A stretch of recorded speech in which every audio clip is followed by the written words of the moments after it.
Uh, yeah, eh, eh, eh. Dati pa ako siga sa kanto, pero bulsa ko butas, utak ko pa yung tanto. Lakas loob pero mahina yung laman, lahat ng yabang, utang sa hangin lang. uh, uh.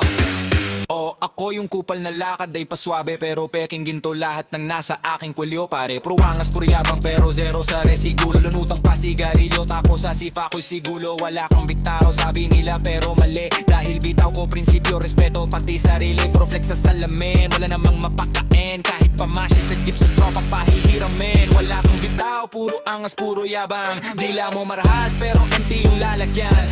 Astig kung wala ka namang kayang patunayan. Nagising sa tutok ng buhay, ngayon ako nabitaw ko na yan. Wala kang bitaw, puro angas, puro yabang. Akala mo matatag pero manipis yung tapang. Di ka astig kung puro salita lang, walang tumpag. Bitaw sa kukulang mo, ngayon respeto ang binabandera. Swag.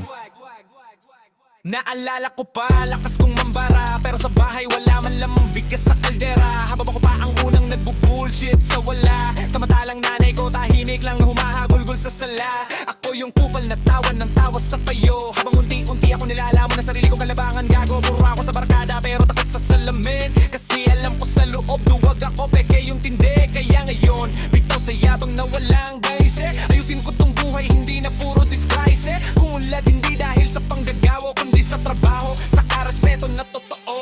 Bitaw ko na yung kupal na ako kahapon, bitaw sa barkadang laging humihila pa akong paahon. Bitaw sa lakas, loob na walang direksyon, tinatalik ko sa gawa, hindi lang sa ambisyon. Yeah, bitaw, puro angas, puro yabang. Dila mo marahas pero empty yung lalagyan. Di ka astig kung wala ka namang kayang patunayan. Nagising sa suntok ng buhay, lingin ko na to, bitaw ko na yan. Wala kang bitaw, puro angas, puro yabang. Akala mo matatag pero manipis yung tapang. Di ka astig kung puro salita lang walang ambag. Bitaw sa kuga panaliw, ngayon respeto ang binabandera.